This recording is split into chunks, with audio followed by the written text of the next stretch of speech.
Hi, I'm Mayor Ted Mann of the City of Newton, and welcome to the April 30, 1990 edition of the live call-in hour with Mayor Ted Mann.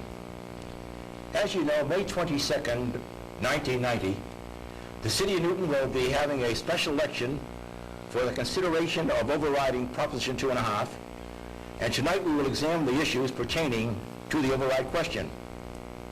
As you know, the Commonwealth of Massachusetts is in a very serious financial crisis, and the paralysis on Beacon Hill is affecting every single municipality in the state. I don't have to add to what you have been reading about in the papers, the problems that most cities and towns are confronted with. And here in Newton, while prudent planning and fiscal policies, along with declining school enrollments, have averted the need for Newton to place an override question for the operating budget on the ballot, although there was a matter pertaining to the library a few years ago, the times have now caught up with the city.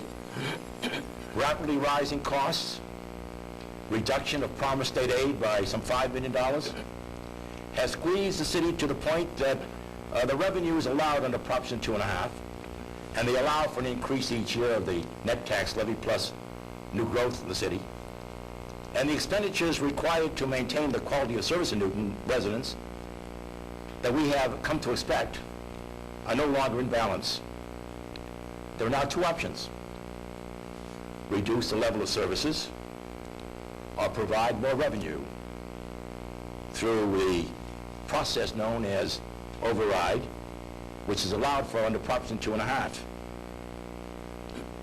And of course, as is required by the law, on May 22nd, you, the voters, will have the opportunity to decide which fiscal direction the City of Newton will follow.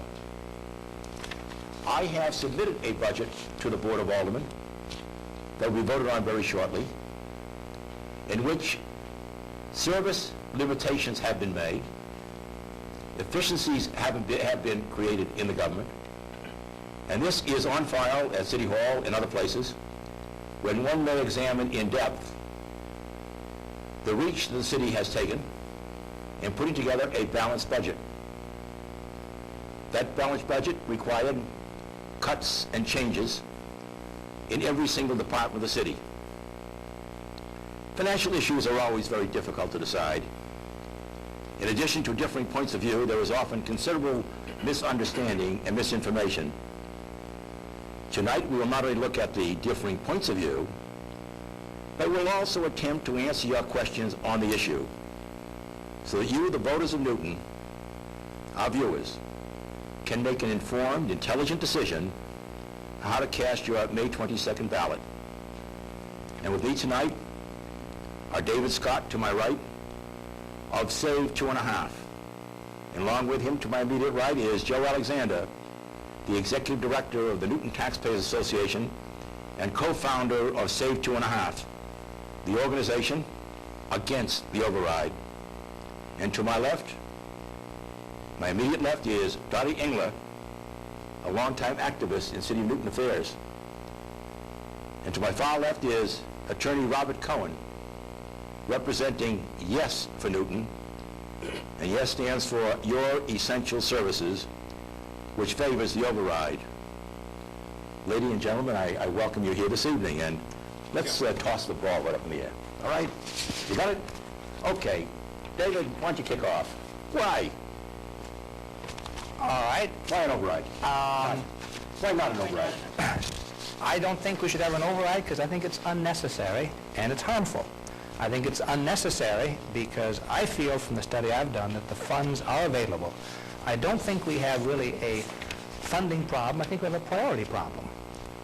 As far as the harmful side is concerned, I'm very concerned about a lot of the people of middle income and maybe a little less than middle income that live in Newton. I'm concerned about the single parent. I'm concerned about the elderly living on fixed incomes. And an override, I think, would be very damaging to these people. I think they'd have great difficulty handling it.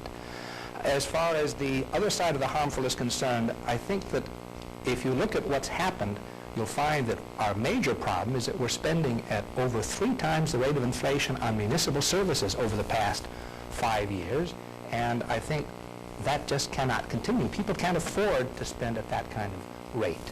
Our salaries haven't been going up at that rate for the past 5 years, and people just don't have that kind of money. If the average person has to increase above the present taxes, he's going to have to cut something out of his present budget, and I think that's just going to create a great difficulty. As far as the schools themselves, I'm very committed to quality education, and my wife and I participate actively. I've been a board member of a school committee for 6 years in another community. My wife has been president of the PTA, and we're very committed to quality education. I've been a card-carrying member of the Newton PTA for 7 years. And we agree as to the problem, and the problem is that the city is underfunding the schools for 1991. The solution is where we differ. I don't feel the override is necessary because I'm convinced we'll have at least $3 million of surplus this year. In fact, we may even have $5 million. Coletti has said recently that he thinks it's conceivable that we'll have $5 million. So the question is, it's priorities, not funding. Okay. Ted, first let me thank you very much for having us here to express our views and to try to enlighten some of the undecided members of the population, and perhaps even to sway some of those who are on the opposite side of the issue from us. I'd also like to extend my thanks to Continental Cablevision for having us here. As you know, Ted, 10 years ago I was a very active proponent of the adoption of Proposition 2.5. I felt then, and I feel now, that it was a very significant and meaningful piece of legislation, and it's worked effectively. I wouldn't, however, have supported it if it didn't have the safety valve, that is, the override provision. And so I'm somewhat taken aback when I hear the opponents stating that they're out to save Proposition 2.5. Proposition 2.5 doesn't need saving. Proposition 2.5 needs using. And we are using Proposition 2.5 the way the drafters and the way the proponents wanted it to be used. That is, we're giving the citizens the right to determine how much they should be taxed and what their tax money should be spent for. We've seen a lot of changes in the 10 years that have elapsed since 2.5 was adopted. And it's interesting that when the opponents of the override provision proposition have the opportunity to speak, they like to pull out a piece of paper and read from it all of the horrible things that were predicted that never came to pass. The difficulty with that is that they don't tell why those particular things didn't happen. They don't tell what did happen. So I'd like to take a look at the record and perhaps place somewhat in perspective what happened in the last 10 years so that we can realistically look at what will happen next year and the year after. In the 10 years since Proposition 2.5 passed, we've closed 18 municipal buildings. We've terminated 565 positions, employees of the municipality. We've contracted out trash to private contractors. We've contracted out the ambulance service to private contractors. We've eliminated one fire company. We've labored with reduced funds in the public school system for textbooks, for library materials. We've had a diminution in the volume of classroom material, and we've initiated user fees. Yes, we've survived because we had a good base on which to begin, and we have become used to the better things that a municipality has to offer. We had to do all of these things, Ted, to survive and to maintain these services in spite of the fact that we went through the greatest economic boom that Massachusetts has ever had. And we had the greatest increase in state aid to municipalities. Now we're looking at the reverse. Now these people are saying to us, you can get by on the same money or less, when we're in probably the biggest economic bust, at least in my lifetime, and we're having the greatest reduction in state aid. What's going to happen in this community is not conjecture, and it's not guesswork, and you know that and they know that. The budget is a reality. It's out there. It'll probably be passed this week. And it shows again that we're losing, I think, 165 more municipal employees. We're losing police. We're losing fire personnel. We're losing public works. We're losing laborers. We're losing teachers. We're losing those things that make the quality of life in Newton something different from surrounding communities. You know, Ted, I look at myself here as a representative not of Yes for Newton, but of the people of Newton, from the most affluent to the other extreme. And when we lose these things that enhance the quality of life in Newton, it's very easy for the affluent to make up for it. Yes. We can go out and we can provide those things for our kids. We can give them the extra help that they need. We can give them the Not tools. for everybody. The affluent. Everybody. Joe, do you have something to say about that? I'll be very happy about the outcome of the vote on May 22nd. It's a Tuesday. It's about 3 weeks from now. And I really hope that everybody goes out and votes and makes a choice. Well, they can that talk to, will they be can informed. do that first by calling 527-6040. Get your pencils out now, Joe. Do you have fellas calling in here at 527-6040? I certainly hope they'll call. I asked my wife to call in tonight, so she'll find out what it's all about. What's that number again, Ted? 527-6040. Okay, Well, I'm well, going to vote, Joe. Why should they vote against the override for the override? the idea of the safety valve was mainly for emergencies, but it's also about choice. And it's supposed to be the choice of the whole community. Now, typically, a special election has a low turnout. Typically, if there's a proposal in the special election, almost 100% of the proposal troops will be out. So it's important for everybody to go out and vote on Tuesday, May 22nd, about 3 weeks from today. Why, Joe? And if they're fully informed, because it should be the choice of the people.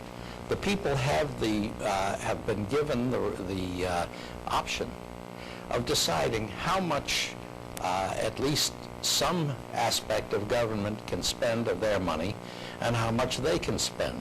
Now, Dave pointed out that there is a strain here. All sorts of prices have been going up. The price of water and sewer is going up. The price of insurance is going up for them, the same as the city. And now they're asked, on top of an already big increase, which they have just been billed for, to authorize another increase. And this increase is an increase in the limit to which they can be taxed. So I think it's an important choice for them to make. All right, Dorothy? Well, it's interesting that Joe talks about, what's been increasing. What he doesn't talk about is clothing's been increasing, food's been increasing, all the kinds of things that consumers use. Dorothy, we have a caller. Can I ask the caller, interrupt now? One of the rules of the road is we have a caller. We're going to have the caller right in. Mayor Mann, it's your show. You can interrupt Okay, we have a anytime. caller. Go ahead, caller, ask your question. Hello? Go ahead, caller, ask your question. Yeah, I was wondering, I'm a taxpayer. Now, I voted against the library. Now, if we didn't have this library, there wouldn't be as much trouble. Why do we need a new library? We're closing down all these libraries. And they're good enough, Good question. Good question. Dorothy, would you like to answer that Yeah, one? I would like to answer that, and I think I really appreciate the caller, whoever he is calling in, because I think that's one of the misconceptions in the city, that if in fact we'd taken the money from the library and put it into the operating budget, we wouldn't need the override. In fact, that's totally inaccurate. There was a question on the ballot many years ago as to whether or not this should be built in that way, and it was rejected.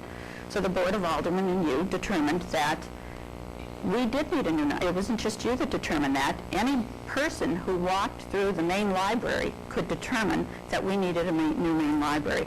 It's unsalvageable. I was in there the other day and I thought, boy, this would be a great place to come with an inquiring camera. It is an absolute disaster area, and everybody agrees on that we do Is need... it going to affect, is the new library going to affect the operating budget? No, it's not. 20%? No, it is not. Why not? Okay, the reason it is not, at any rate, at the point that it was determined that a new library was absolutely essential, decisions were made about how to fund it. And the funding came through a special tax that was levied, and a tax that wouldn't affect the homeowners in Newton. It was a hotel-motel tax that may affect my mother-in-law visiting from out of state or other kinds of people, but it's not the residents of Newton who bear the brunt of that hotel-motel tax, and that was only passed with the designation that money go directly to a library fund. It was also determined that any of from the sale of public buildings, that would be added to the library fund. And I think I just have to add a note about, my mother always used to say, if you sell what you have of value and you just spend it on day-to-day expenses, you will have nothing of value and you will have spent all that money. Put what you have from value into something of value. So I think this transfer of money from properties that the city owned into a wonderful new property is very tangible. It is something that we will have, and it seems like it seemed to everybody to be a very sound proposal. The remainder of the money is being raised by private donations, grants, and so there really is exceedingly little money that is coming from the operating budget. I have to say that I used to be embarrassed to go to the Wellesley Main Library, because most of the people I encountered there were from Newton, who were there in an attempt to really use a first-class facility. In a city like Newton, we deserve a decent main library where any researcher can go and find what he needs, where elderly can go, where children can go. And I know we will have that in the main library without it coming out of the taxpayers' pocket. Good. Okay, we're at 527-6040, and we have a caller, and we'll get right back to David Scott just after we hear the next question. Caller, go ahead and ask your question, please. I just experienced a 40% increase in taxes, and naturally I'm concerned about the outcome, 2.5. What would the panel here expect an increase in this fiscal year's taxes or next fiscal year's taxes to be for a homeowner paying approximately $10,000 in real estate taxes? What would the average be, Dave? You have the figure? The average homeowner in the city, what would they pay in extra taxes? For the override or Yeah, for the override. present tax? The override. I think I've heard a figure of something like between $150 and $200 is the average. Excuse me? $169. But that's above and beyond the present increase, which is about 10 or 12%. Well, let's not mislead people by talking about the present increase, because you and I, again, both know that there is a certain dollar limit that a city can assess in real estate taxes, and that the current revaluation did not raise any revenue for the city. Let's put that issue to rest. All it did under Proposition 2.5 is redistribute the tax burden in the community. Some people went up, some people went down, but no new tax dollars were raised by the revaluation. Do you agree with that, David? Not in my area of the city. I'm surrounded by people who have David, a all over the increase city. of $400. Let's see if we can address that, answer that question, David. But David, I think you have to agree that the amount of taxes that could be raised was predetermined by 2.5. I mean, that's an absolute formula. I think Yes, the well, caller that's- was saying No, that that's what Joe's agreeing, that's right. On the overall yes. basis, an increase in value of overall property Yes. accompanies a decrease in rate so that is That's right. neutral. Then you can go up to 2.5%. Plus new growth. Plus The new growth. redistribution and the use of reserve tax credits have resulted, however, in the fact that that homeowners as a group, and many individual homeowners particularly more so, have suffered about a 15% average increase in their real estate. But given that And was this is all their within the law. consideration. That was within the law. It's within the law, but it's out of their pocket. No, That's right. but we're talking about what the law allows you to do and what doesn't. And the question was raised, how much is the average taxpayer going to pay? I believe that was a question raised, and we've answered the question. However, in terms of the expression of what the budget is, this budget is in balance, So that cuts have been made in this budget, and what the voters are voting for is, you can describe that, David, in your own terms. What are the voters voting for now? It's whether to increase the present 10% tax they had this year by something in To do what? To do what? Well, the way it's been presented is to help the schools, which I don't agree with. I don't think it's That's not what correct. the issue is. That's not what the issue is. Again, you're not quite accurate in your presentation, David. The question on the ballot is, shall the Board of Aldermen or the mayor be authorized to levy additional taxes? The override does not raise taxes. The override does not levy taxes. The override does not raise money. The override merely authorizes the city to do it. Now, there's a process, a budget process, and if you have a complaint, if you have a question, if you have a doubt, if you have an argument with the budget, with something in the budget, any component, any expense, you have the opportunity to go to the appropriate committee of the Board of Aldermen and present your views. What you want to do in defeating even this question from being approved is to close the window of opportunity. You're creating a situation by doing that where you are holding 9,276 school students hostage to your peak with the city that there's something in the budget that's wrong. And all I'd like you to do, David, is tell us what it is. Address it for us. Tell us where the waste is. Tell us what items you would take out of the budget. Exactly what is it that's bothering you? Well, if you have a question in addition to what Bob just raised with you, David, call 527-6040. Do you want to respond, Joe, and then David can respond also? Well, yes. Without arguing with the facts that Bob Cohn has just brought up, I have to add that, first of all, homeowners have sustained an increase in tax. Part of it is due to each of these elements that we've mentioned. And by voting for an override, you give what he calls an opportunity, and I don't deny that, but believe it, it'll be taken. If you don't want it, vote no. I think that's pretty clear. I think it's pretty clear that the Board of Aldermen and the mayor will use that opportunity to restore those items that are listed, that have been cut both out That's of the this honest vote. expectation. That is. If you don't want it, just vote no. As mayor of the city, I would say that there's no Basically, question. But I think what There's people no have to deception say there. is when they're voting no, people have to be very clear that there are absolute losses. Some people have said that it's amorphous and they're really not quite certain, there really aren't going to be cuts. I think, that there's an obligation to let people know. He said there is money. He said there's surplus. That's right. We don't admit that. All I wanted to do is tell us. No, there's surplus. In certified surplus, I guess that's right. In 1989, the surplus was $5.3 million.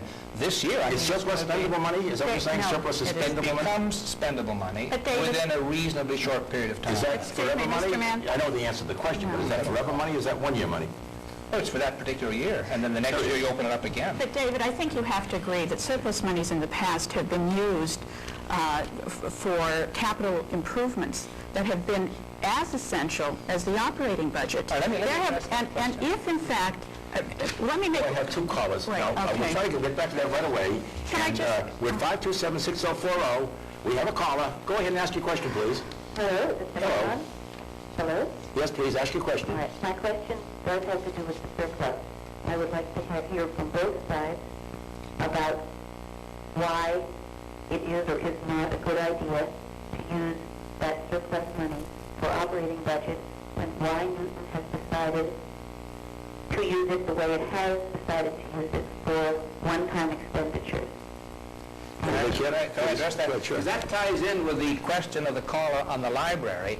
I feel that the library indirectly has taken funds from the city that could have been used elsewhere. I was very much in favor of a library, but I felt an $8 million library would make sense. I'm very disturbed by a $16 million library. Even if some of it's coming from the motel-hotel tax, and even if some is contribution, maybe $2 million of it, but there's a tremendous amount of money that's being absorbed that could have gone elsewhere, other kinds of capital projects. And I think there's an indirect kick from the spending this much money in the Well, library. given that the library is already under construction, given that we have another caller, There's nothing we can do on it. give him another caller. So we're looking forward to the future now. Was past as prologue, and I'd like to get in, what do we do for tomorrow? Caller, we have a call on the phone. You go ahead and ask your question, please. Lost him. Caller? Well, 527-6040, call us again. Mr. Mayor, though, may I say something, though? David, you talk about what could have been. In fact, I think you really have to agree that these were decisions that were made by responsible people. And hindsight is always so wonderful. We can always say, gee, we should have taken this and done that and all sorts of other things.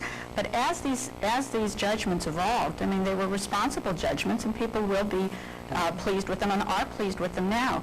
But I think when you talk about, I mean, the caller did call about surplus revenues. It's insanity to base a budget on what may be surplus at the end of the year. There have been deficits. There have been years when there have been deficits. There have been years when there have been surpluses. But I think one of the points to remember is though any time there has been a surplus, that has been put back into either reducing the amount of tax that would be raised, or it has been put directly into capital expenses. And those are things like leaky roofs for schools, new energy efficient windows to save energy and cut down costs, repaving roads. They're all very practical things. You cannot extend a contract to a teacher today based on money that may exist in July and may be certified by the state during the summertime. It's simply not a process that is feasible. It doesn't work, it's impossible. This gets into the question that I mentioned earlier, which is priorities. If on the one hand we're hearing that 60 teachers may be laid off because the school is being underfunded for $3 million, and we see $16 million spent for library that I think could have been done for $8, there's $8 million that might have been allocated in a more effective way. So that's where the priority comes in. Let me add one other But thing. that money was designated for the library from the very beginning of the Now we're having process. somebody says, talking about now, an $8 million library.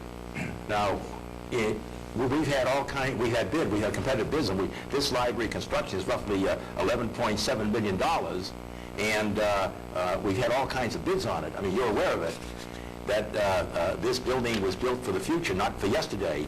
And the bids came in at less than the architect's estimate. Sure, but I think there's something more important here. We want to talk about the future. Now, if you're talking about this library having been there to build a new library at this day, one would have to examine, I think, we'd have to examine together what the options were.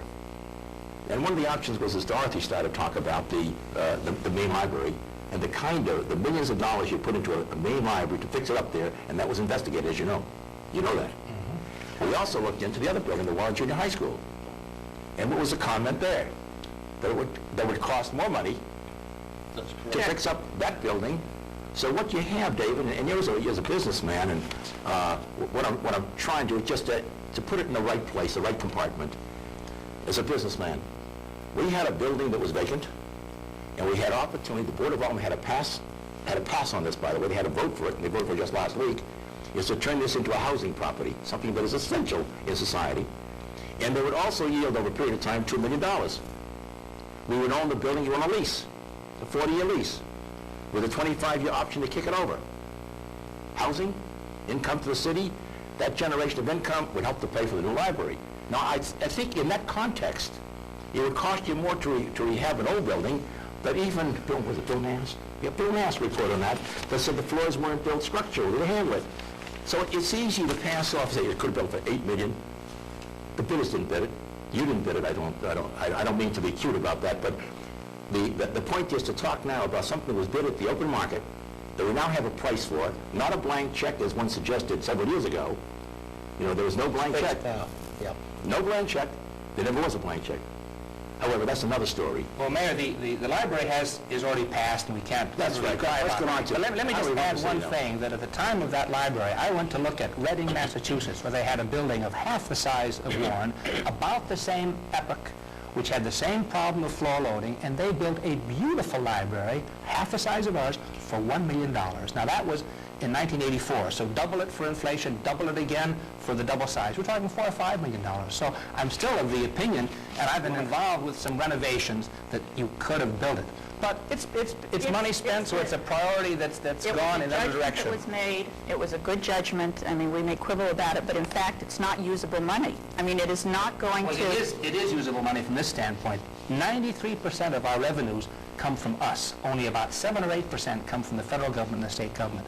So we're the ones that spend it. Whether you bond it and pay for it in 10 years plus interest, or whether you pay for it in cash, it's still our tax money. There is no tooth fairy. No, very little, but you're getting something for your money. But we have a caller. We'll get off this for a moment. 527-6040. All the questions you wanted to raise, you never had the opportunity. Here it is right now, your opportunity. Caller, please go ahead and ask your question. Okay, what happened?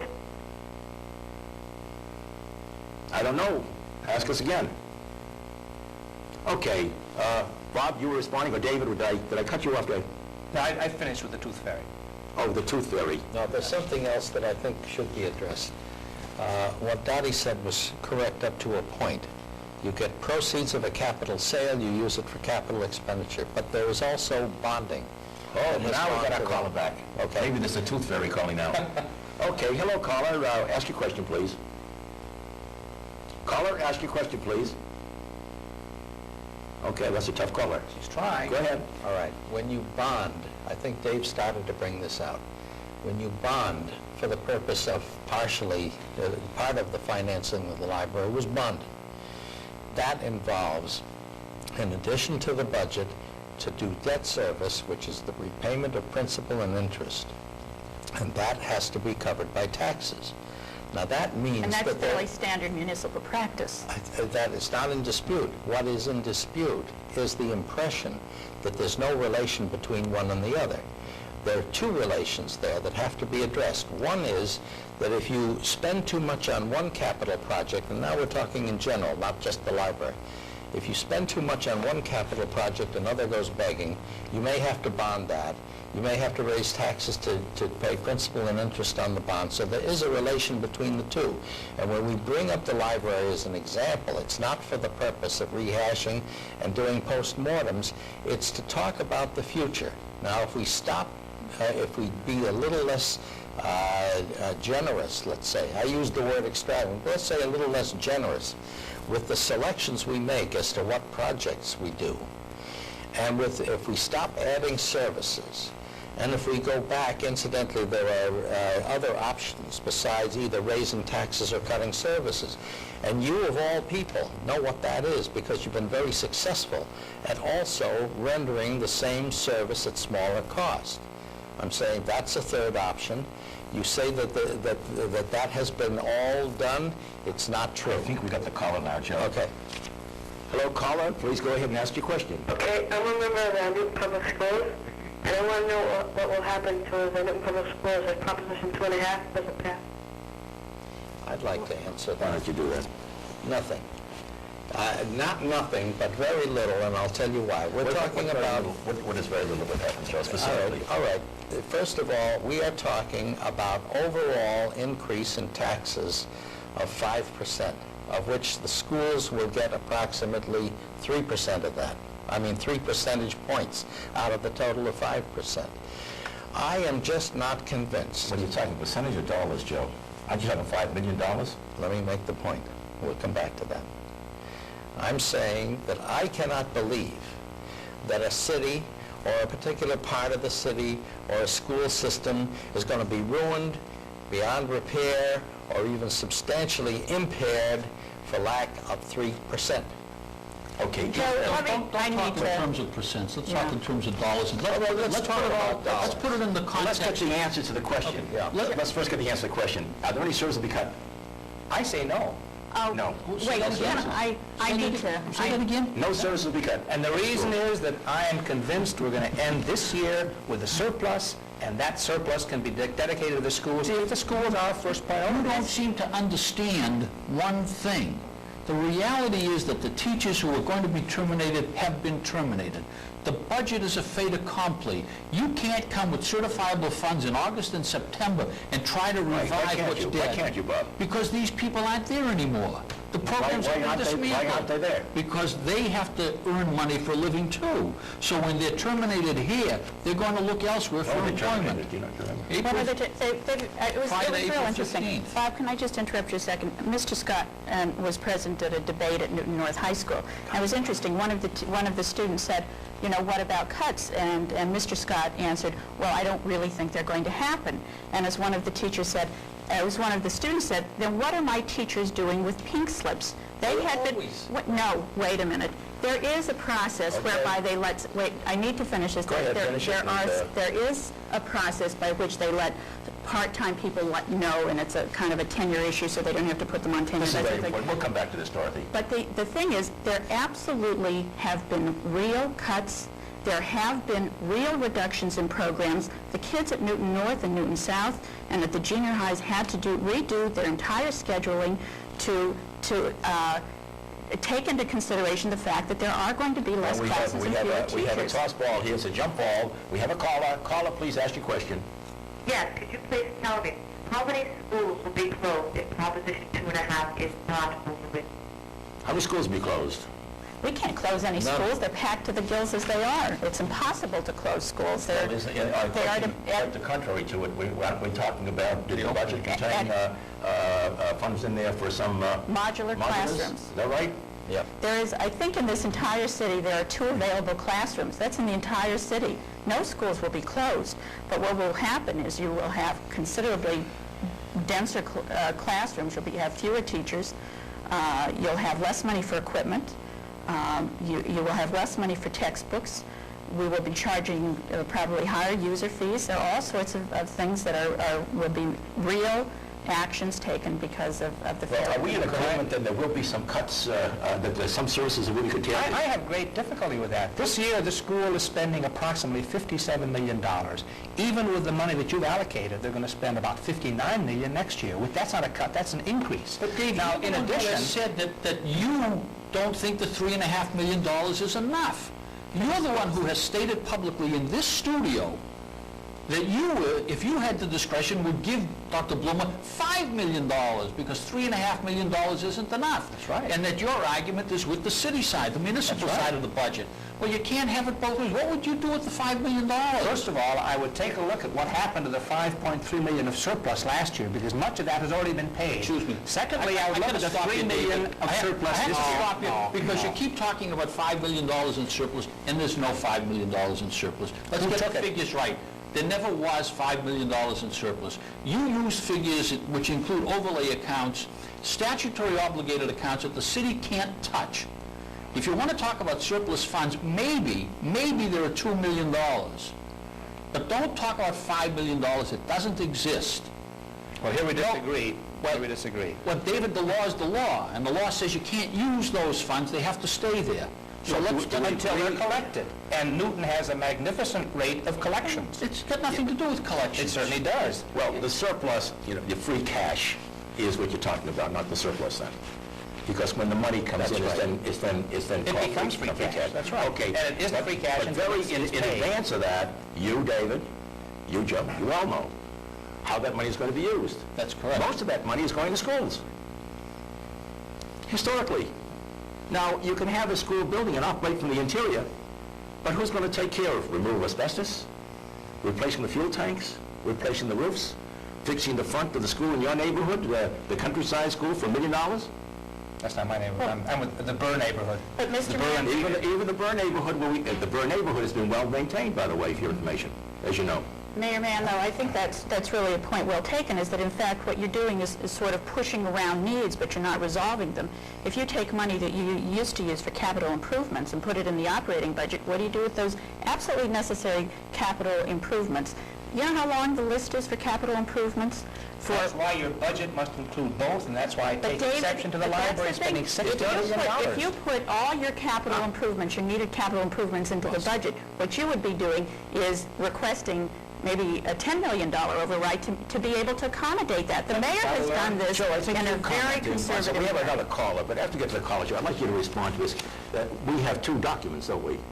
We have a 5-year capital outlay program, and we also have a budget document that's used, and that's a projection of what we see as income. That's right. That is a dynamic instrument. Both of these instruments are dynamic. And who makes the judgment as to how these funds are spent? The alderman and the mayor. The mayor. Through the political process, the mayor recommends and has to get a majority or 2/3 of the votes of the Board of Aldermen. Yes, we have a caller. Why don't you go ahead and ask your question, please?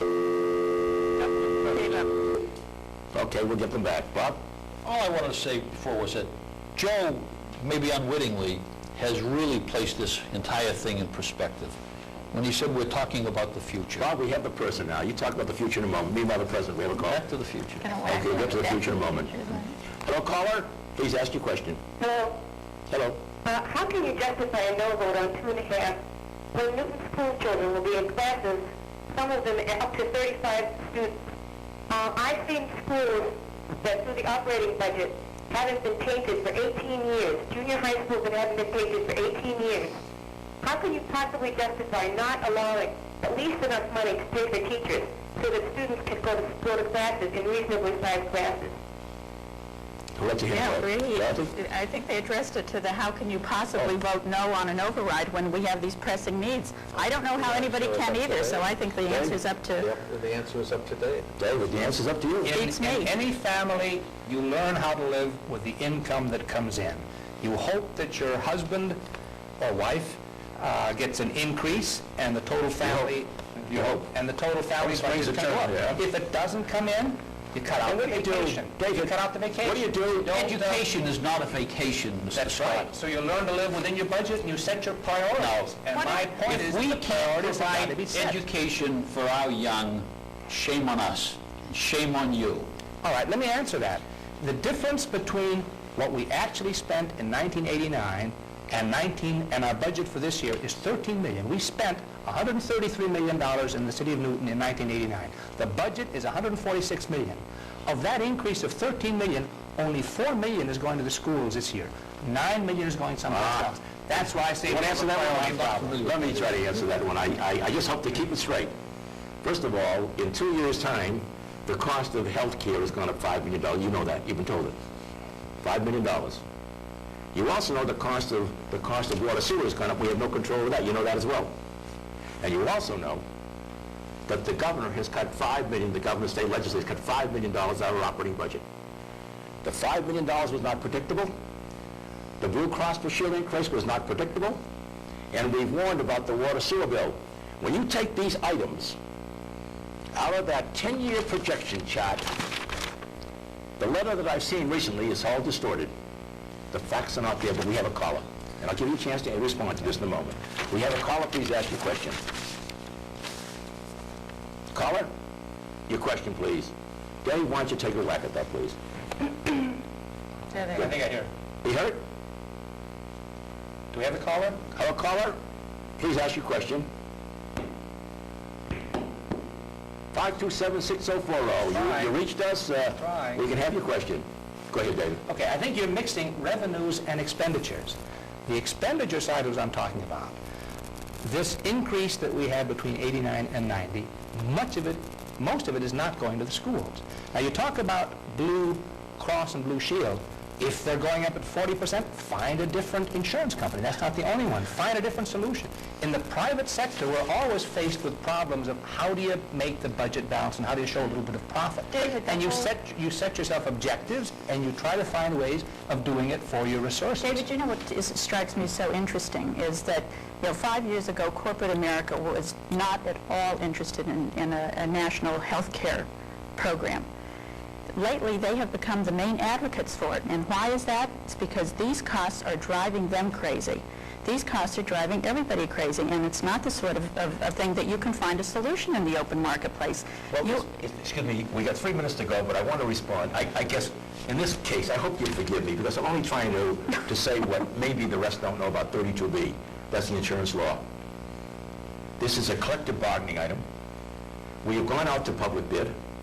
We currently have 3 HMOs that we're writing. We currently have Blue Cross Blue Shield, and we cannot get out of it right now. We're negotiating with the unions to try to buy a wraparound cafeteria approach. We've gone out to the public bid area many, many times. The private carriers will not bid on it, and we're still looking. We've hired a consultant to deal with that as well. The problem is that we're now, and we have a trustee plan, by the way, cost plus. The first in the Commonwealth to have it. So when somebody says, why haven't you done it? We've already done it, David, and we're still looking at another way of doing it. But we have a caller, and let's have the call now. Please ask your question. Yes, unlike some other school systems, it's my understanding that the Newton School Department has been very responsible over the past several years in responding to declining enrollments, and that there is a real need for the funds that the override would provide. Could you please comment on this and how the schools have tried to be responsible over the last several years? I certainly would like to take that on. As Bob mentioned in his opening remarks, over 18 public buildings were closed, and most of those were school buildings. They have cut back in full-time equivalent positions of over 400 positions. They have cut back considerably in the areas of administration. They have, for the first time, begun to assess user fees, which was a very emotional and a very difficult move for the public school system to take, because they saw it as sort of getting your foot in the door and there would never be an end to it. And it really said, something about who bears the burden of education. We are 24 out of 25. When we compare ourselves to other communities, we're 24 out of 25 in what we spend on textbooks. We've been cutting back in so many areas. I don't think anybody can look at, anybody who knows anything about the schools, who's been in them, can say that there is excess there. And I think it's very interesting that no one has ever pointed out that there is excess in any way in the schools. One of the costs that has escalated is special ed. And again, that's a state mandated program.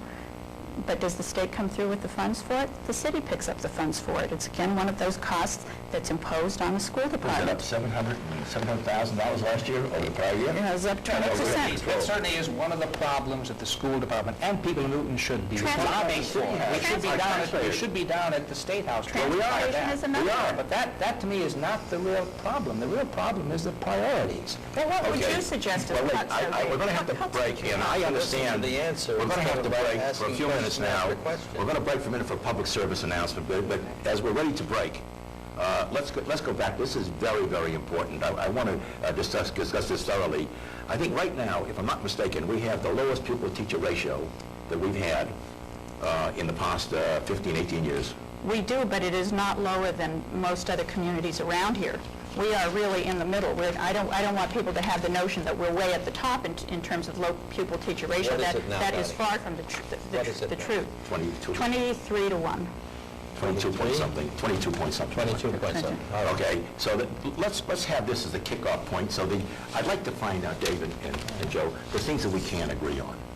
You know, what are the facts? You know, that's what I'd like to do, and I have at the risk of interrupting any on either side of me.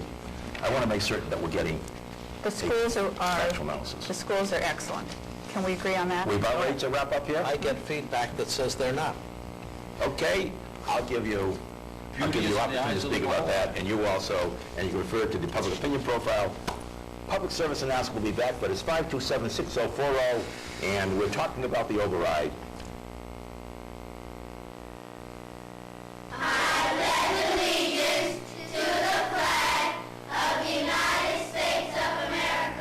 We pledged our allegiance to it when we were young. The flag was still there. We studied its importance when we were in our teens. We sing its praises at every sporting event. We display it when we celebrate.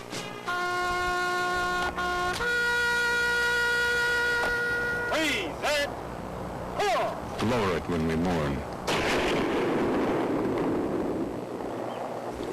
Our flag is presented on behalf of a grateful nation. And honor our heroes with it when they've fallen. The flag of the United States of America. It stands for what we are and what we believe in. How we treat it says a lot about us. Teachers. Hi, we're back again. This is the show that you've been waiting for. This is Prop 2.5 Override Up or Down. I'm Ted Mann, and my guests over here are David Scott and Joe Alexander and Dottie Imler and Bob Cohen. And we've had a heated conversation, friendly at all times, about why we should or should not vote for the override. And we're at 527-6040, and our first caller for this portion of the show. Hi. I have a couple of questions. I hope I can say them. One, this override, I understand it's a permanent tax and it's not a one-shot deal, that it's going to be incorporated right into the budget. My second question is, if this override should go through, are the unions going to be there with their hands out so that most of this money is going to go towards salaries and the school, in the classroom, and the students won't even see this money? Then the third thing was, I don't know if I understood Bob Cohen right, but he said we have an opportunity to vote yes, and then the mayor and the Board of Aldermen will decide whether to use the override. I mean, either we vote for it or we don't. I mean, I couldn't imagine a yes vote and then the mayor and the Board of Aldermen. Okay, fine. We'll try to answer those questions. Shall we take the third one first, David, or do you want to take the first two first? Bob? Well, I think we've dealt with that in quite detail. The correct answer is that we are voting to give the mayor and the board the opportunity to appropriate the additional taxes. The likelihood is remote that they won't do that. Okay, well, the likelihood is very clear that on the document that I presented to the Board of Aldermen, the budget, it indicated very clearly, item by item, those items that we would intend to restore, although there was no guarantee that restored exactly as they had been listed, because the Board of Aldermen, your representatives, have a say in the matter, and they'll be listening to what you have to say. David? The question now, is it a permanent tax? My understanding is it's permanent. It Yes. raises the levy limit, Joe? and we have that Yes. from here on. It's repeated year after year. It builds into the... In other words, it's yeah. a permanent increase in the levy limit. And I'll tell you this, that I am a little bit disturbed, maybe a lot disturbed, that this is not brought out in the law department's explanation of the ballot question. I don't think people are aware that this carries over from now on. What's built Well, into we're the making it base. very clear right now. Yeah. There's nobody that's let this argument that one out. And an override means that you're raising the budget. And I would think it'd be very Yeah. clear that people understand how much it's going to cost them every year. But look That at the was golden fun. opportunity you have in the future. You can now go to aldermanic sessions in the future when they're debating the budget, when the economy turns around and state aid is restored, and you can beg, plead, cajole, and threaten the Board of Aldermen not to use the $5 billion. that was No, a they zinger. will be. That's They a will. zinger. They will listen. They'll be responsible. They'll listen and they'll hear, but they will not heed. And aren't the elected representatives of the people? Yes, they are. And Ted, just to show the fallacy of their reasoning, how many years did we go without reaching our levy limit? Oh, years. We didn't go. But Yeah. during that period, you were used it all spending at now. almost twice the rate of inflation. That's not true. Not your rate of inflation. Your rate of inflation is way off the beam. Can I put us on target there, David, if you don't Yeah. mind? Yeah. Healthcare, Blue Cross Blue Shield health insurance, pensions, the water sewer rates, all beyond the control of the city of Newton, plus cutbacks at the state and federal level. Remember, during this period of time, over $2 million has been cut from us in general revenue sharing. You remember that? Where do you think that money came from? The taxpayers. Us. Yeah, but We give 93%. Yes, but David, I think we're saying we're all taxpayers. We pay the federal bill, we pay the county bill, we pay the city bill. We're all taxpayers. But when money is generated and goes to the state and the federal and the state and federal government, it doesn't come back to us in the way we sent it there. We have the least per capita aid of any city in the Commonwealth. And we'll have less probably because correct. we've Yeah, it is passed this- correct. We shouldn't ask one of the Pittsburgh reasons- or New Bedford to subsidize us. We're not. We're subsidizing them. Right. Because if the average taxpayer in Holyoke is paying $600 a year, average taxpayer, many of these communities are getting 70% of their community taxes, their property taxes paid for by the state. An override will give them an and I am- additional excuse to shortchange us, and that's been Most your of those complaint over the communities, years. most of those communities are going to override. They don't have the property values. One of the benefits that we have in this city is the equity in homes, which allows us really, you're only talking about override because we now have such a high property value base that we're able to meet the challenges and not have to levy up to the limit. We save that. Yeah, but the problem is, we have 20% of our people who are probably over 65, and just because the value of their house goes up doesn't mean they have more cash that they can spend more money for both sewer and water. Everybody. And our That's true. taxes. That's true. Any more than the automobile insurance, or any more than my personal health insurance, any more than the property insurance you pay at your home or your I think business. it works. That's why we need... We have another caller. We have another caller. Yeah, let's take the call first. There are options for the elderly, though. Well, caller? Yeah, ladies and gentlemen. Yes. I think you just touched a little bit upon my question. And the question is threefold. Number one, do we expect a further reduction in local aid from the state come June? Number two, I think one of the gentlemen touched upon the impact of a yea or nay vote on Prop 2.5 as regards this local aid. In other words, can we expect further reductions if Prop 2.5 is eliminated versus staying in place? And the third question is of personal interest, and that is how do I get a pothole filled on my street where we paid the grand total of $250,000 in taxes?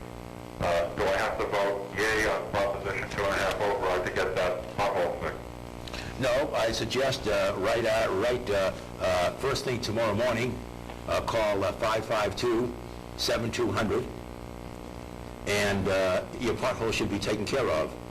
And if you'd like to call Jim Ziegel, our Citizens Assistance Officer, take this number down, 552-7115.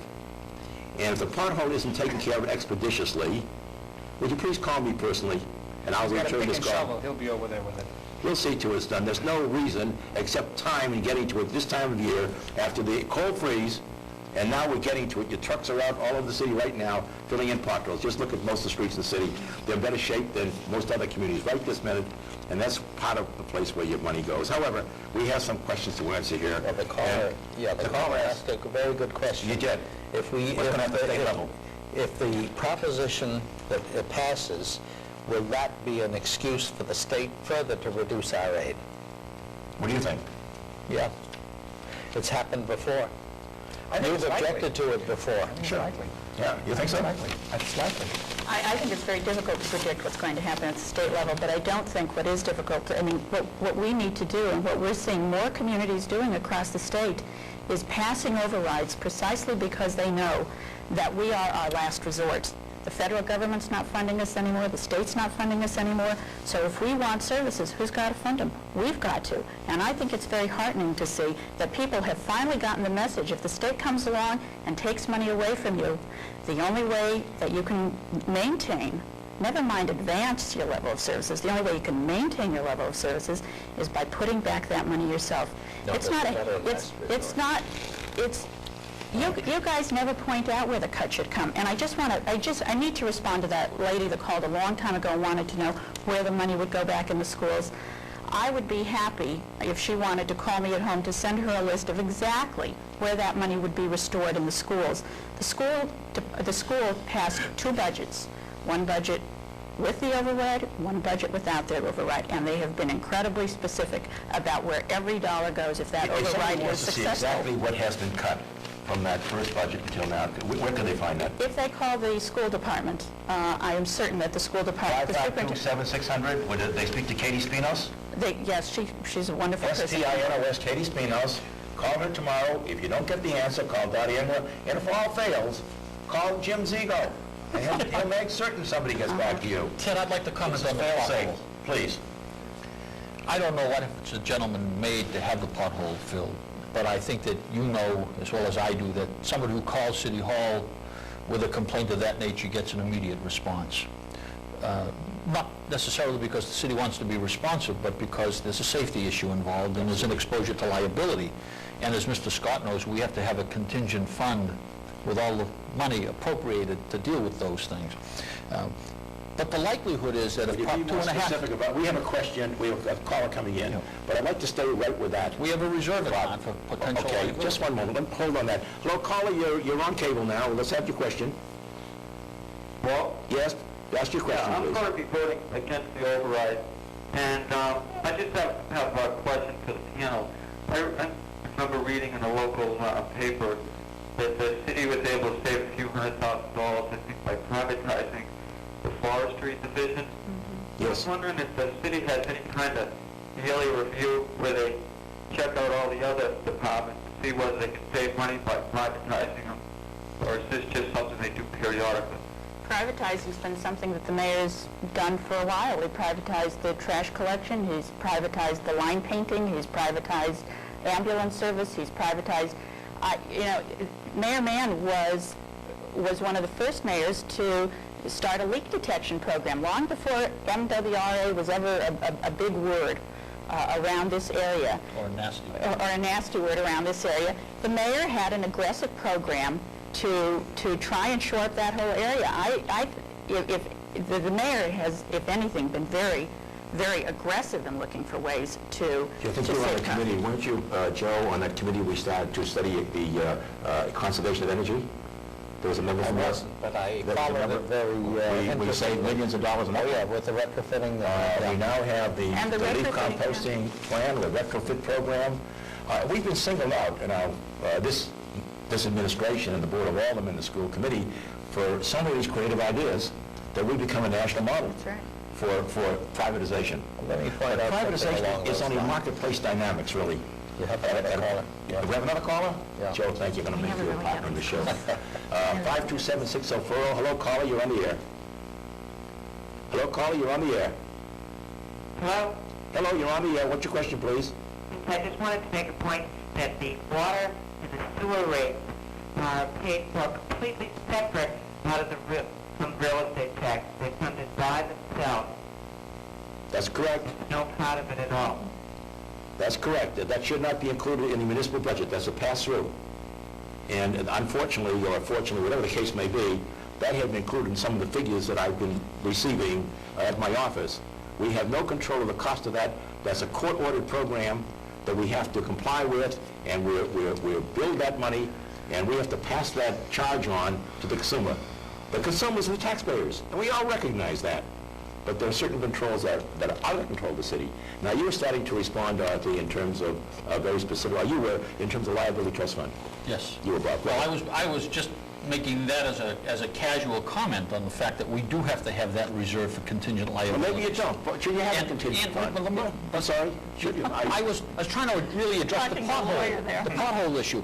The only point I wanted to make on that is that if he thinks he's having trouble getting it filled now, when 44 members, employees of the Department of Public Works are no longer employed by the city, it's going to be even more difficult to maintain our roads and our streets and our sidewalks and our parks and everything else in the condition that we want. But we intend, on that issue, we intend to use every bit of management power we have through that department. Is we're restructuring that department, as I you know. know you do, but 44 bodies less Make makes a sure difference. operating with civil service and unions, and I don't know whether you, the gentlemen in business, operate with civil service and unions. It's a duplication, and it's very cumbersome. It is? Yeah. Well, until you've had the experience of dealing with it, I've been dealing with it now for in my 19th year, it is something that is extremely difficult, Joe. And to make all these corrections that we've made is something of a little bit of remarkable. I'm not going to call it a miracle, but it's remarkable. And I owe that to the people who work with me at City Hall. The managers do a fine job, and on balance, our city workers do. However, do you keep your liability trust fund? I think that was a question that was raised. Should there be a liability? Do you keep a liability trust fund? Oh, yeah, you got to keep some kind of... You do in your business? Yeah. What do you base it on? Experience, expectations. Do you ever get It's- sued? it's pretty I don't much, mean, I mean to get personal because I understand you're in business. Do you ever get sued? Not recently, Have you been sued? a long time ago. Okay, how do you put aside reserves for a major lawsuit? It's very difficult. How do you do it, though? How do you do it? You try and make an estimate of what you think the risk is going to be. And what do you do? You put the money away and reserve it? You put it in a reserve account? You put an expense in. It's like a bad debt expense. You say maybe 1% What of percentage? your 1% what? of your sales you won't recover. It's not always enough. You saw what happened to the savings So and loan trust fund. if you take 1% of sales, and you said 1% of sales should be a reserve account. Well, it's dangerous because the higher your reserve is, the more you become a magnet and a target. So I Well, think we're self-insured in the city. Very important point. We are self-insured. We are of our own law department. We found that it was less expensive to have our own law department, That was another cost savings. and as a cost saver, and we've won some cases, by the way, but we now have hundreds and hundreds. Have you gone through the list? We have hundreds and hundreds of cases that are in various, we have some cases that could cost us 6 figures. 6 figures that we are defending. We're in court in several of these items. Now, if you didn't have a reserve account coming out of free cash or surplus, part of that money goes into that reserve account, how would you pay for it? How would you satisfy a judgment? Should there be an unsatisfied judgment account? Is that good business? You said it is. It's prudent. depends on what your experience has been. Okay, based upon our experience, then there's a sum of money that you put aside for that. Do you also put aside a sum of money as a contingent liability for hurricanes or a 1978 snowstorm? Is that a good business practice? Do you do that in your business, Joe? Probably not. Not? Although those are extraordinary items that come every now and then, and you're going to get hit. Well, we have a history on this now, over a period of 100 years. But take it more recently, over the past 20 years.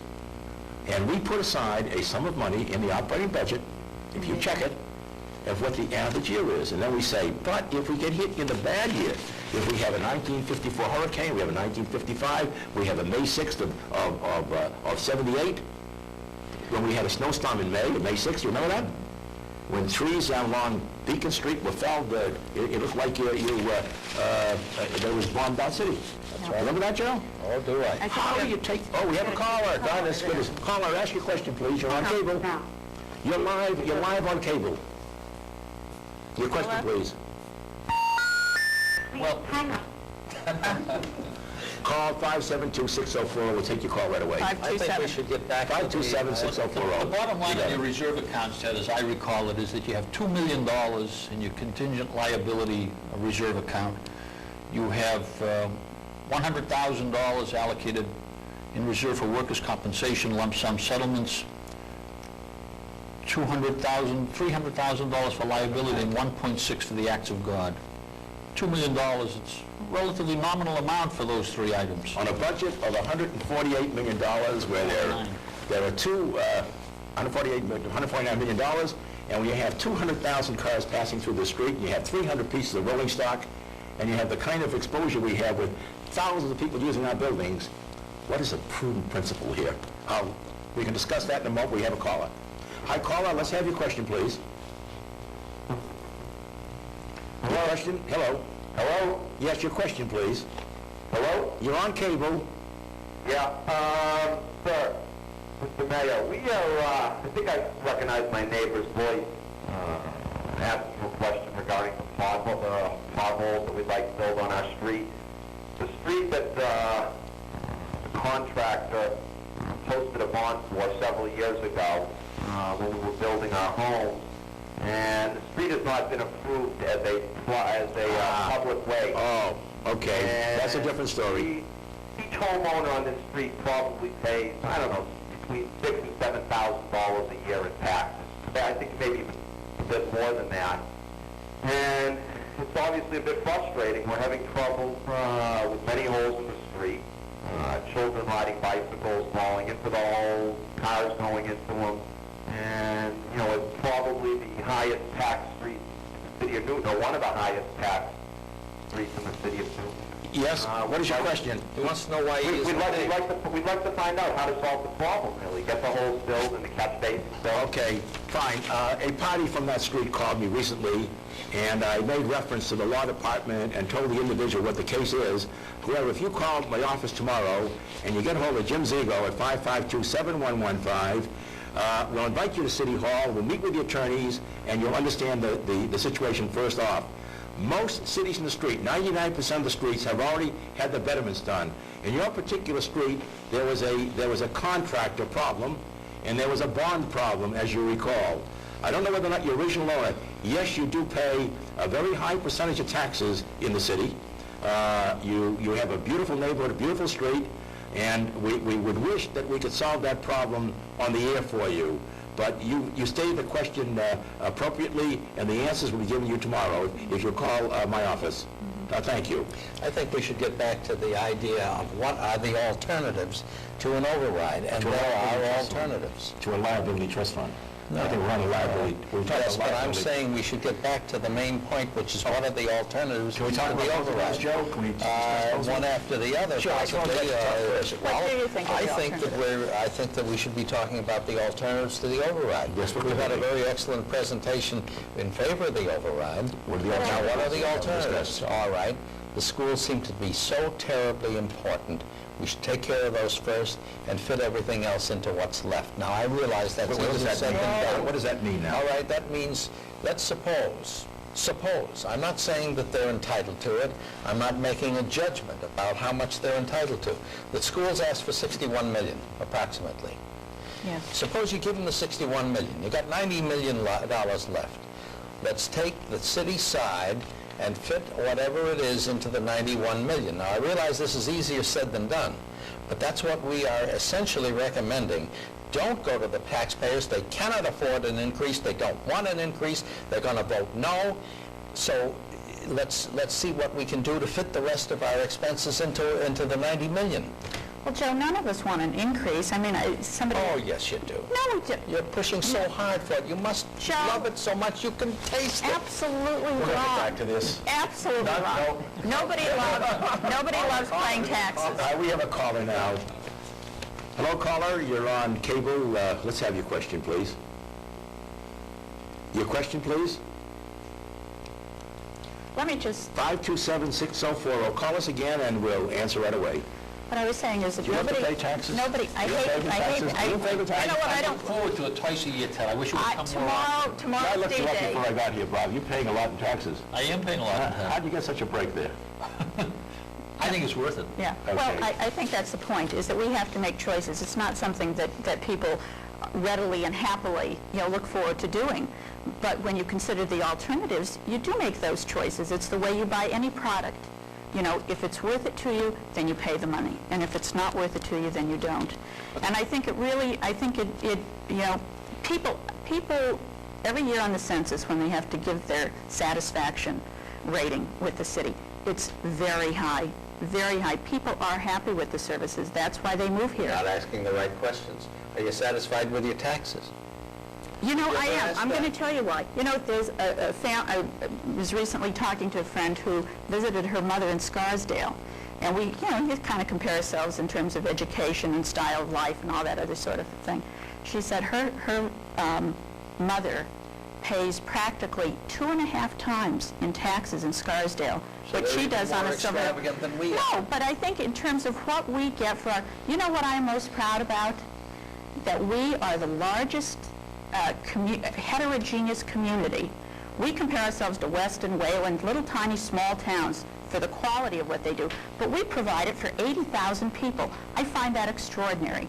And you want to know something? I'm very happy to pay the taxes that I do pay if in fact it means that 80,000 people in this city have some kind of equity in terms of services, that whether my child is the child of a millionaire or whether my child is the child of a very low-income person, that they have equal access to a huge variety of services. You won't get away with that on the And I north like side. that. They don't think they're being equal. Let's not separate north and south. There are people of affluence in every part of the city. There are white people in every part of the city. Let's not fight the Civil War again. We have a caller now. Let's go ahead with the question, please. Hi, Mr. Mayor. Yes. My question is, how many teachers have actually lost positions in the Newton school system since all the closings, such as Warren and some of the other schools? How many actual 17. teacher positions have been lost? Would you care to answer that? 400, to the present time, 400 No, teaching. how teaching many and were fired? There are people who retired. What do you mean by fired? There was attrition. Was it attrition? How many were actually discharged? I think that's the sense of the call is Yeah. question. I I don't know have, if anybody can answer that question. I think I could probably take a stab at it. Because we had a school system that was built for 19,000 kids, and we went down to about 9,000 kids, the school department used attrition and early retirement. early retirement. Of course, the cash flow benefit was better that way, and they were able to orderly reduce the staff, both from a custodial, from administration management, and school teachers. Am I correct We in did that? that on the city side also, if We I did it remember both. right. Yes, we did. When the Yes, we did. trash went out to contract, nobody lost its job. Well, I mean, because of that. No, because we had vacancies and we reshuffled. I And we've think been, most municipalities and companies have turnover rates of at least 10%. So you could even drop the point is, the we've used budget that- 10% without having a... David, we've used that opportunity. The point is, and I guess I only want to state this, that some $45 million have been saved as a result of school closings. And this was due not by any great genius on our part here, but the fact is the birth rate declined. And many communities didn't do what the school committee did. They expanded neighborhood districts and gave educational opportunity a chance to survive, and as a result of it, maintained the equity and the property of our homeowners here, that people still want to move to Newton. I think that's an important element here, too, that we should really consider. Why do people move to its location, location, location? But what do you get with location? You can answer that. What do you get in Newton? Are you getting good values here? You're getting a very good school system, which I am very pleased with. And follow that one step further. One reason I moved to Newton and not a Weston or a Wellesley is because it's a town of 80,000 and has a broad range of economic citizens. And I'm very concerned. One reason I'm fighting so hard for the no... We don't want to westernize... We don't want to westernize. The reason I'm fighting so hard for the no vote is because I don't want to see that character change. I don't want to see the people who work... Can it change, Bob? But the no vote creates the elitism you say you don't want. No, but you have because 20%. but the more affluent people can provide these fringes and these enrichment things for their kids that the lower income families can't. I think that's the cruel irony. And let's hold the ball. There's a caller. Hi, caller. You're on cable. Let's have your question, please. Good evening, Mr. Mayor. My comment is that when I attended Boston Latin School some years ago, we had class sizes of 30, 32, 34 students. Still managed to send 110 people or so to Harvard College.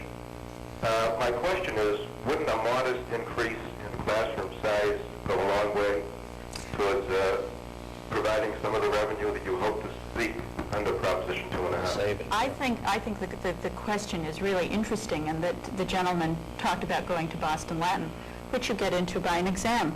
Who are people teaching there? They're already teaching a certain level of students, one level of students, and they can teach to that level.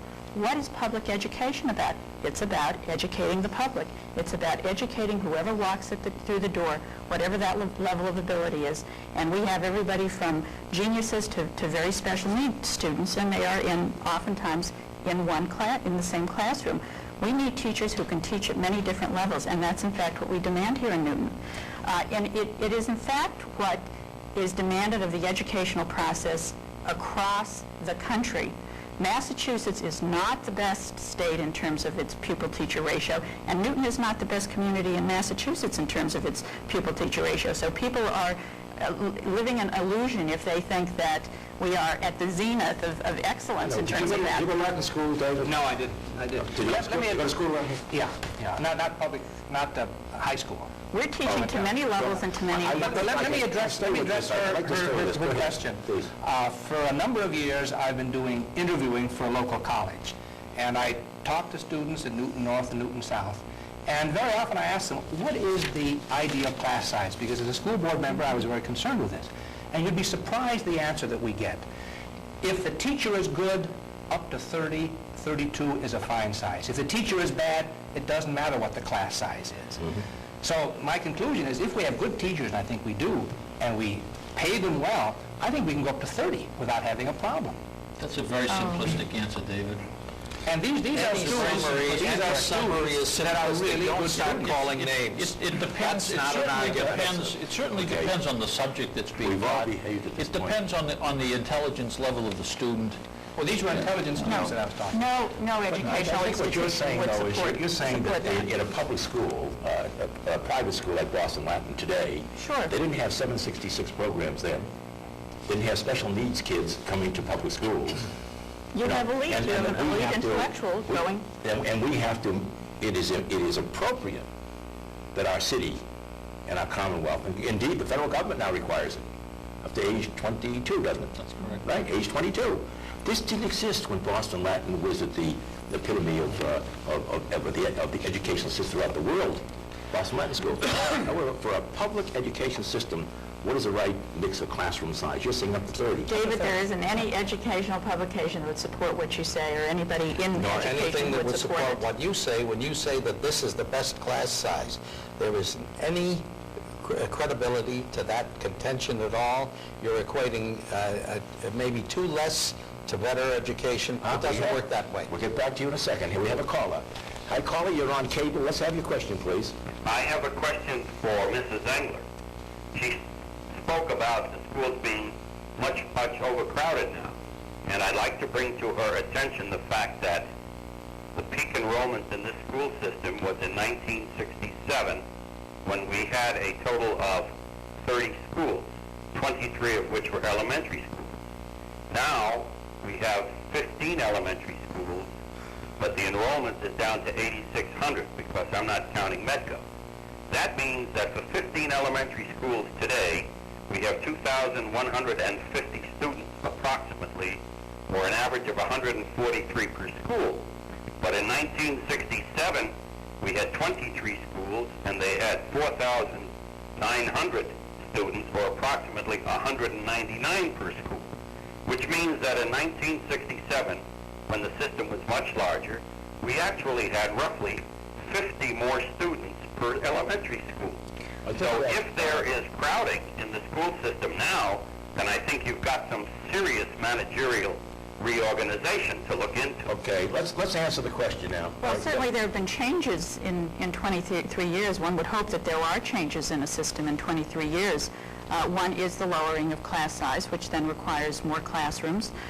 One is the requirements of special ed, which are a requirement for separate classrooms. We have art and music classrooms. There's a different use of space, so that, in fact, education has changed over the last 23 years, and the need for facilities has changed. I do need to say, though, when you threw in something about the METCO students, I think people need to be real clear that that is not a cost to the city, that in fact the state pays for the cost of every single METCO student in our system, and that they are taken on a space available basis. One of the sadnesses to our school community, I think, is the fact that the schools are so crowded that we no longer are able to take as many METCO students as we would like to have in our schools. But that really is done on a space available basis and totally reimbursed by the state. And so I did want, to comment on that. A little bit this year, they cut back some. We have another caller. We'll get back to that question. It's a very interesting question. Hi, caller. You're on cable. We have your question, please. Percentage of the 80,000 people living in Newton do not have children in the school system? Could you What repeat was the the question?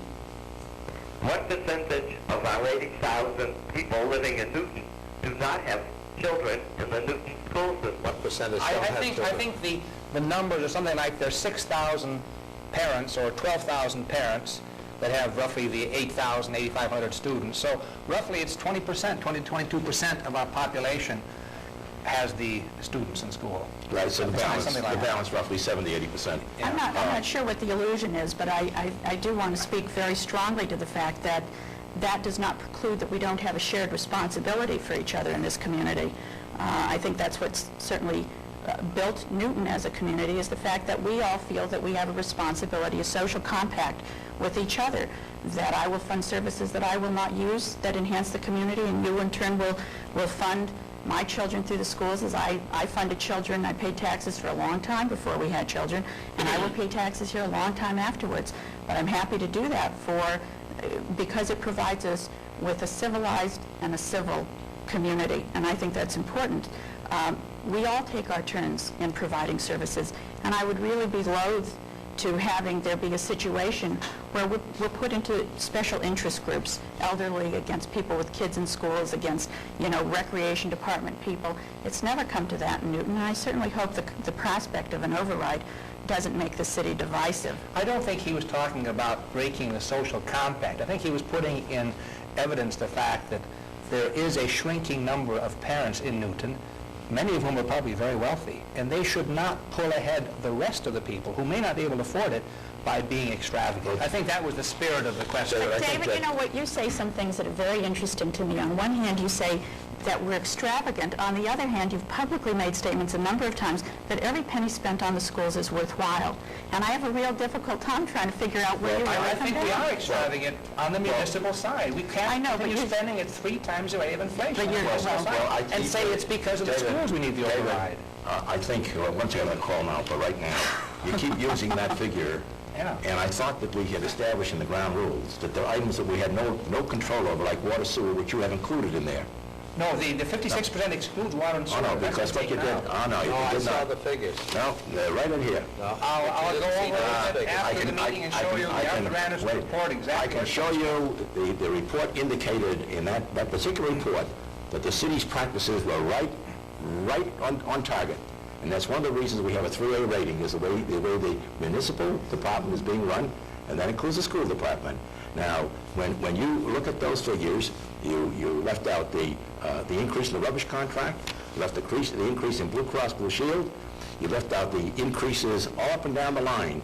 And if you take out the items that you had in the section, and I'll be willing to go over this with you, your figures are inaccurate, but let me You deal with can't that. take it out, because people have to pay for this. Yes, but Whether Blue Cross or something else, but it's about money out of our I don't want to be pocket. defensive on it, but the people have to know that those items that are beyond our control are beyond our control. They're beyond your control in your business, beyond your business. They're out of control in what you do, for the expenses you pay, and with everybody else here. So that when you're talking about the expenses, which we have control of, you know that that's not the case. We have control of a very important Right, now, expense. we're We gonna can take- say no to the confounded override. That's what we can exactly control. what this bill requires. Ted, And- can I just address that for Well, 1 yeah, second? first, let's take this question. people do that- The caller over here. Caller? Yes, I have two questions. First one is, I realize the METCO funds are paid by the state. When we figure the pupil-teacher relationship, do we also eliminate them? That's number one. Number two, to Joe, could you answer the question on the number of people that have been laid off as a result of Proposition 2.5 that we were told years ago that, all this is going to be done? I don't think anybody's been laid off because of Proposition 2.5. Let somebody else answer that if they want to. Well, Do you want to answer? okay, let me just speak real quickly to the METCO issue, which was that students are placed on a space available basis, and that means that there really is space within the proper teacher-student ratio, so that it doesn't affect that balance. But in terms of the second question was, where I The lost number of employees. Number of Oh, employees, kind of yeah. laid off. Municipally or otherwise. that have been laid off over the last Well, in 10 years, 10 years, 555 positions have been eliminated. Now, whether they were laid off, They were not laid off. whether they were services that were terminated and spaces not filled, I'm not in a position. I don't know what Still, they were- Going back and I- You know, I don't know what, we got 3 minutes to go. What and we'd like difference to does it make summarize. if there were savings that were made? I mean, however they were I'd like gotten to rid of. summarize, does somebody have to see blood to understand that we fight to be humane when you're reducing the workforce, that you've taken advantage of empty slots, so the people with families, children with mortgages and cars, that we mitigate those circumstances. This is a humane society we're dealing with. We've always For somebody advocated. say, unless you see a live person, we're winding up now. Maybe it's just a time when perhaps we should have a closing statement of 1 minute on each side, and then I have to make a summary of it. Please. Let me just 1 say- minute. Will you count out, Jim? If you're interested in seeing people who are really fired, let me invite you, if the override does not pass, to a school committee meeting where these people by law are required to come in front of the school committee, if they're tenured teachers, to show cause why they need to be fired. There will be people there. There will be cuts made. That's your opinion. I don't think It they is have to not be my fired. opinion, Okay, Mr. Alexander, you'll it is have your right chance, there. Joe. But let me say that You're going to have to summarize. the It's all over override now. is very simple. I mean, you look at the figures, what have we been cut? $5 million in aid has been taken away from the state, and we are attempting to replace that $5 million with an override. It's not an excessive amount of money. Joe? We're not adding to I'm sorry, extravagance. Dorothy. We want to make sure they have that this side has a chance to make a closing statement as well. Go ahead, Joe. My view is that there have been choices that could be made, and in each case that I've observed, the city has preferred the more extravagant two choices. You want an example? The triangular parking lot in the middle of Newton Center Square. It was actually done, finally, for about a third of what it was estimated in the original plan. Now, that was done because it was forced to be done. But we should start making the less extravagant choices that will be entirely adequate. We should start letting, a few weeks ago, a department head walked into the meeting of the Aldermanic Subcommittee on Finance. Okay, Joe. And he presented a 30% reduction in personnel. There's more that can be done along those Okay. lines. Thank you very much, David, Joe, Dottie, and Bob Cohen. Appreciate you being here. We couldn't cover all the territory, but I think we really have. I didn't want to let the occasion go by without expressing my thanks for all those who are working on both sides. This is the democratic process that we're in. I hope this information has been enlightening to you, and while there'll be repercussions from this particular meeting that we've had here today, I hope the opportunity for dialogue continues throughout the city. We'll be a better city for it, and if there are ways that we can save money, nobody sitting around here wants to spend money, without justification for it. I think you realize that too, Joe. And I think in just closing, as we close, we've got another 30 seconds to go. 30 seconds? Okay, I'm going to wind up, Joe. You point out correctly that the money was done by the triangle was done by workforces. As a result of that, they could not attend to other things they had to do in the city. They were deferred.